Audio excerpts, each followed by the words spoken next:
सुनिए इस वक्त मिलनसार शब्द बिशप मसेदो के संग। भूख के द्वारा, लड़ाइयों के द्वारा आज हमारे शहर हिंसा से भरे जा रहे हैं, और ये प्रोग्राम आप तक लेकर आ रहा है प्यार, शांति और आनंद के क्षण। एक ऐसा प्रोग्राम जिसको तैयार किया गया है बेहद ख्याल रखते हुए आपके हृदय के लिए।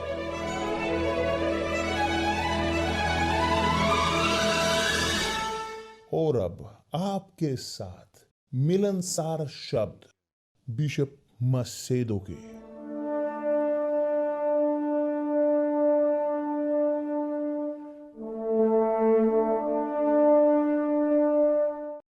नमस्कार मेरे प्रिय दोस्तों, परमेश्वर आप सबका भला करे बहुतायत के तौर पर आपकी जिंदगी में। आपकी जिंदगी में वो महिमा हो भरी हुई आपके जिंदगी के ऊपर, और ये आपके परिवार के साथ भी हो, प्रभु यीशु मसीह के नाम से। मैं चाहता हूं आपके साथ शेयर करना एक शब्द कि जो कल मैं मेडिटेट कर रहा था। पवित्र आत्मा स्पष्ट तौर पर बोला, बहुत स्पष्टता के साथ, कि आत्मा जो हमारी जिंदगी में, हमारे दिन प्रतिदिन की जो जिंदगी है, हमारे व्यवहार में, हमारे बोलने में और हमारी जिंदगी में हर रोज हर दिन की जो अंतर पैदा करती है उनकी जिंदगी में, जो जीतते हैं और जो नहीं जीतते। प्रभु यीशु ने इस प्रकार कहा है, तुम्हारी बात परंतु हां कि हां या नहीं कि नहीं हो, क्योंकि जो कुछ इससे अधिक होता है वह बुराई से होता है। कि क्या इससे हम समझते हैं इस अध्याय के साथ?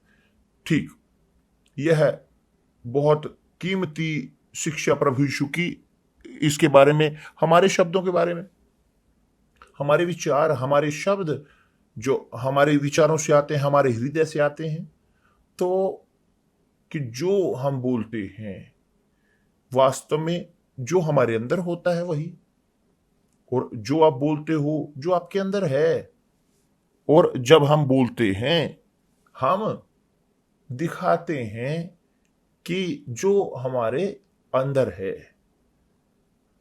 मगर यही नहीं है, केवल हमारा व्यवहार हर चीज से ऊपर, कि उसका लेना देना है इस शिक्षा के साथ जो प्रभु यीशु हमें दिखा रहे हैं, सिखा रहे हैं, कि कोई रास्ता नहीं है आप चलें, कोई रास्ता नहीं कि आप चलें इस संसार में एक हां के और ना के बीच में। या तो आप, कोई रास्ता नहीं हां और ना के बीच में रहें, या तो हां है या नहीं। और इसीलिए प्रभु यीशु ने कहा है कि परंतु तुम्हारी बात हां की या परंतु तुम्हारी बात हां की हां, नहीं की नहीं की हो। कि दूसरे शब्दों में हमारे शब्द, इनका एक उद्देश्य होना चाहिए, मकसद, या तो हां है या नहीं है। वो हां के साथ होना चाहिए, ना के साथ, क्योंकि जो इससे ज्यादा अधिक होता है वह बुराई से है, वो शैतान से है। देखिए, यहां पर ध्यान दीजिए कि कैसे हम जी सकते हैं दिन प्रतिदिन हमेशा हमेशा हमेशा बोलते हुए हां या ना। हम निर्भर करता है हमारी जिंदगी, हमारे हृदय पर, हमारे दिमाग पर निर्भर करता है, हमारे अंदर, हमारे व्यवहार के अंदर हां या ना। कैसे हम ये कर सकते हैं, जी सकते हैं इस प्लान के अंदर जो प्रभु यीशु ने हमारे लिए, अपने शिष्यों के लिए सिखाया है। उन्होंने इस प्रकार कहा है, परंतु तुम्हारी बात हां की हां, परंतु तुम्हारी बात कि दूसरे शब्दों में जो हम बोलते हैं वो उसकी एक डेफिनेशन होनी चाहिए, एक निश्चय होना चाहिए, ये होना चाहिए हाँ या ना। नहीं हो सकता दो विचारों के बीच में, नहीं रह सकते हाँ और ना के बीच में, क्योंकि ये बुराई से है। मगर कैसे मैं ऐसे रह सकता हूं? हम दुविधा में रहते हैं, हम नहीं जानते, मैं नहीं जानता हाँ है ना है, कम ये है ज्यादा नहीं। या तो आपको निर्धारित करने की जरूरत है। अगर आप नहीं जानते कि ये ऐसे है या ना है, तो आप चुप रहें, चुप रहें। मैं जानता हूं। बहुत शानदार है, क्योंकि आप बोलोगे कुछ ऐसी चीज कि जो दुविधा है, दुविधा लेकर आती है, तो उस समय आप दुविधा में हो, आप दिखाते हो आपके अंदर दुविधा है। देखिए यहां पर उन्होंने कहा है कि क्या है रहस्य, क्या है रहस्य कि हम निर्धारित करें। हमें सचेत होने की जरूरत है हमेशा, नहीं है सचेत रहने के हमारे शब्दों के साथ, हमारे उत्तर के साथ। अगर हम नहीं जानते कि हाँ हाँ या ना ना, तो हम चुप रहें। मगर अगर अगर हम बोलते हैं, हम कुछ बाहर निकालते हैं हाँ, और वो वो ना भी हो सकती है, तो दिखाता है कि है एक दुविधा हमारे अंदर। तो प्रभु यीशु ने इस प्रकार कहा है, परंतु तुम्हारी बात हाँ की हाँ या ना की ना हो, क्योंकि जो कुछ इससे अधिक होता है वह बुराई से होता है। कि दूसरे शब्दों में हम जब बोलते हैं, जब हम बोलते हैं, हम निश्चय कर रहे होते हैं, हम भविष्यवाणी कर रहे होते हैं। और तब अगर आप कन्फेस करो, आप दिखाओ एक चीज कि जो बुरी है, कि यही है जो वो है आपने जो कहा। अगर वो आप बोलते हो कि एक अच्छी है, तो यही है जो आपने दिखाया है, क्योंकि आपने निश्चय किया है, आपने कहा है हाँ प्रभु यीशु के नाम से ये आशीष होगा, आशीष मैं ग्रहण करूंगा प्रभु यीशु के नाम से पवित्र आत्मा। ये नहीं आप कर सकते कि हाँ मैं अपने हिस्से का कार्य कर रहा हूं। कि आप ये मुझे समझाने दें कि अगर परमेश्वर अपने हिस्से का कार्य ना करें, आप रहोगे अपने अंगूठे को चूसते हुए। अगर आप सुनिश्चितता आपके अंदर है, आप सुनिश्चित हो कि परमेश्वर अपने हिस्से का कार्य करेंगे, कि जो हमेशा वो करते हैं, जो उन्होंने वादा किया है जो वो करेंगे, तो ऐसा ही आपके साथ होगा। ये दिलचस्प है, क्योंकि ये दिखाता है एक समझदारी भरा विश्वास। जो विश्वास करते हैं वो हाँ और ना के बीच में नहीं रहते। जो समझदारी के साथ अपने विश्वास करते हैं और वो हाँ और ना के बीच में नहीं रहते, दोनों के बीच में, कि वो मैं इसके साथ सुनिश्चित हूं और खत्म। कि अगर लोगों को पसंद है या नहीं है, धैर्य रखें, मगर मैं ये हाँ नहीं बोल सकते या नहीं उनके बीच में उसी के एक साथ यूनानियों को और दूसरों को प्रसन्न करते। कि या तो मैं यूनानियों को प्रसन्न करूंगा, दूसरों को प्रसन्न नहीं करूंगा। यदि या तो मैं परमेश्वर को प्रसन्न करूंगा या दूसरों को करूंगा। तो हमें एक निश्चय हमारे अंदर होना चाहिए, हमारे व्यवहार में, हमारे शब्दों में। और इसीलिए अच्छा है कि एक व्यक्ति कि वो वास्तव में इस प्रकार हो कि अपने आप को इस मध्य जो बीच के विश्वासी होते हैं, इस प्रकार के विश्वासी कहने के तौर पर, उस प्रकार के लोग कि जो लगते हैं इस प्रकार की जो जो कि आप उनके साथ और लगभग बनाए रखते हो, बोलते हो कि आप उनके साथ आप ऐसे रहते हो कि आप जो बोलोगे कि जो नहीं आता वो आपके खुद को निर्धारित नहीं करते। आप अपने शब्दों के द्वारा दर्द नहीं भोग सकते, क्योंकि क्योंकि जो अविश्वासी होते हैं वो इसी प्रकार होते, वो इस प्रकार होते हैं। जैसे कल हमने कहा था कि वो होते हैं लोग एक जख्म, कि वो आपको इस प्रकार से जो शब्द के साथ लेना आपसे ग्रहण करते हैं, उस उलट कर पलट कर आपके ही खिलाफ वो इस्तेमाल कर, कि आप ही उसके अंदर दुविधा पैदा करते हैं। यही है शैतान का उद्देश्य है। शैतान इस्तेमाल करता है दुविधा को। जैसे परमेश्वर विश्वास के साथ काम करते हैं, विश्वास के शब्दों के साथ, शैतान काम करता है दुविधा के साथ। तो आप देख सकते हो कि शैतान हमेशा सलाह देता रहता है, बने हुए अच्छे तरीके से, लगने के तौर पर अच्छी, मगर उसकी उसकी सलाह के पीछे, वो सलाह जो वो देता है, शैतान लेकर आता है एक दुविधा। आप देख सकते हो नोवेला में हमेशा जब भी शैतान बोलता है, आप ध्यान दें कि वो एक दुविधा आपके अंदर डालता है।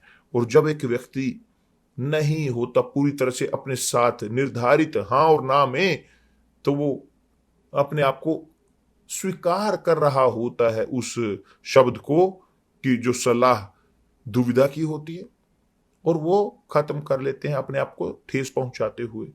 वो अपने आप को नष्ट कर चुके होते हैं, क्योंकि धर्मी न्याय के साथ जीता है, अन्याय के साथ वो नहीं जीता, वो डर के साथ नहीं जीता। धर्मी जीते हैं विश्वास, सुनिश्चितता के साथ, अपनी व्यक्तिगत विवेक के साथ, ना कि दूसरों की सुनिश्चितता के साथ, अपनी खुद की सुनिश्चितता के साथ।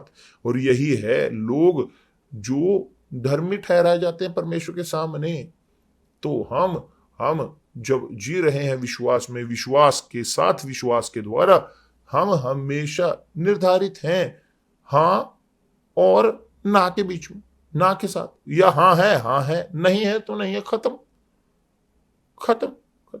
तो यही है, अगर आप किसी कारण से आप गलत कर देते हो कोई गलती, की चिंता मत करें। आप परमेश्वर के शब्दों का पालन कर रहे हो, आप अंत में सही होगा आपके साथ। और अगर आप ना बोलो और गलत हो जाए, तो चिंता ना करें, क्योंकि परमेश्वर देख रहे हैं आपकी ईमानदारी को और आपकी ताकत को, कि आप आज्ञा का पालन, अपने शब्दों का पालन आप कर रहे हो। मगर एक चीज सही है, अगर आप हाँ बोलो या ना बोलो, या एक या दूसरी निर्धारित, पूरी तरह से निर्धारित होकर, तो आप शुरू करते हो अपने विश्वास में आगे बढ़ना, आप अपनी मोक्ष की ओर बढ़ रहे होते हो। क्योंकि मोक्ष इसी प्रकार है, हमें अपने अपने विश्वास में आगे बढ़ने की जरूरत है मोक्ष के साथ। और यही है, समय लगता है, और आप जो आपको पहले कदम सीखने की जरूरत है, आपको सीखने की जरूरत है विश्वास को। मैंने सीखा विश्वास को इस्तेमाल करना जब मैं था 19 साल का, आज मैं 76 साल का हूं, तो कीजिए 57 साल। तो 57 साल मैं सीखता आ रहा हूं। बहुत बार मैंने हाँ बोला, एक सुनिश्चितता के साथ कि हाँ है, मगर बाद में गलत था। मगर ऐसा होते हुए भी गलत होते हुए भी, वो गलती जो मैंने किया वो सही हो गई। बहुत शानदार है, बहुत सही, कि जब मैं ना बोलता हूं और बाद में मैंने ना बोल दी, मैंने गलती कर दी, या किसी कारण से दूसरे को नुकसान पहुंचा दिया, वो ना लेकर आती है न्याय परमेश्वर का, कि वो करते हैं जो मैं चाहता था कि वो होता है। यही इसी प्रकार है कि जैसे प्रेरित पौलुस ने भी इसके बारे में कहा है, उसने इस प्रकार कहा है कि यदि हमारी, ध्यान दीजिए, पौलुस ने ये प्रश्न कहा है कि यदि हमारा अन्याय लेकर आता है न्याय को परमेश्वर के, कि यदि हमारा अधर्म परमेश्वर की धार्मिकता को ठहरा देता है, तो कोई और वो नहीं है विषय, कि यहां पर वही, कि मैं अधर्म के बारे में बोल रहा हूं, अन्याय के। मगर एक व्यक्ति जो अन्याय ठहराया जाता है, तो मेरे द्वारा जो अधर्मी ठहराया जाता है, तो परमेश्वर उस अन्याय को लेंगे, जिसका वो शिकार हुए हैं, जो अन्याय का शिकार हुए हैं, उसे परिवर्तित करेंगे धार्मिक में, सही में। हम ये देख सकते हैं बाइबल के अंदर भी, क्योंकि आप देख सकते हो वहां याकूब के केस और ईसाव के केस में, एसाव वो पहिलौठा था, उसका अधिकार था। याकूब पैदा हुआ बाद में, तो आशीष पहिलौठे होने का जो जिसका था, वो परमेश्वर का अभिषेक, अधिकार परमेश्वर का एसाव के ऊपर वो नहीं आया। क्यों? क्योंकि उसने, एसाव ने उसे तुच्छ जाना, अपने पहिलौठे के अधिकार को। मगर याकूब झूठ बोला था, उसने धोखा दिया था, उसने अपने पिता को धोखा दिया था, लाभ उठाया कि वो बूढ़ा था, वो नहीं देख पाता था, और अपने खोजते हुए उन्होंने दोनों ने उसको इस्तेमाल किया। और ये न्याय संगत था? नहीं, वो न्याय संगत नहीं था कि जो उसने किया। मगर उस अन्याय के कारण परमेश्वर की इच्छा थी वो, क्योंकि परमेश्वर ने देखा और उस अन्याय को वास्तव में न्याय संगत ठहराया, क्योंकि एसाव का चरित्र बुरा था परमेश्वर के सामने, परमेश्वर की आंखों में, प्रभु की आंखों में। तो आप ये देखोगे यहां कहानी में मानवता की, परमेश्वर परिवर्तित किया मानवीय अन्याय को न्याय में। उसने ये किया अब्राहम के साथ, न केवल इसलिए कि उसने, मगर उसके लिए कि जिन्होंने अन्याय को झेला।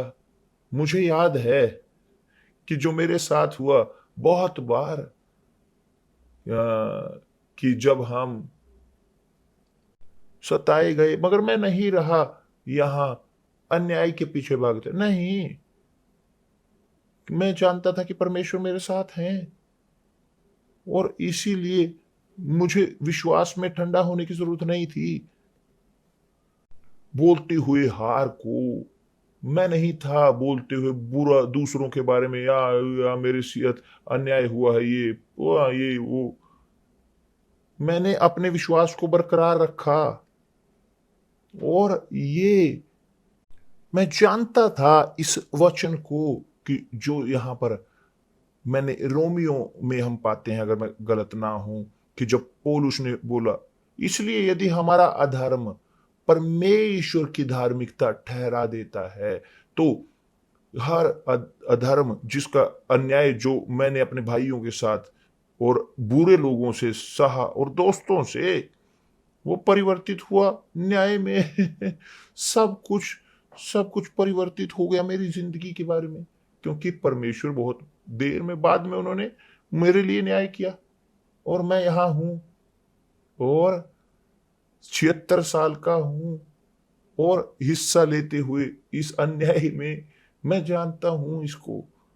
मैं पास्टर कि जो वफादार होता है परमेश्वर के प्रति, जो काम करता है, सेवा करता है, मैं यहाँ यूनिवर्सल चर्च में नहीं सेवा करता, एक बिशप मसेदो को नहीं, आदमी को नहीं, वो बिशप की सेवा नहीं करता कि मैं उनकी नहीं, वो अपने प्रभु यीशु का सेवा करते हैं। अगर वो वास्तव में अपना सर्वोत्तम परमेश्वर के लिए करते हैं, खुद परमेश्वर देंगे उन्हें, उनके लिए वो न्याय करेंगे, खुद परमेश्वर। आप भी, जब आप के साथ अन्याय होता है, तो रोते हुए ना रहें कि मैं नहीं, कि और दया को दूसरों की खोजते हुए ना रहें, बने रहें, मजबूत बने रहें, क्योंकि परमेश्वर सम्मान करेंगे, परमेश्वर उनका सम्मान करेंगे, परमेश्वर अपना न्याय करेंगे।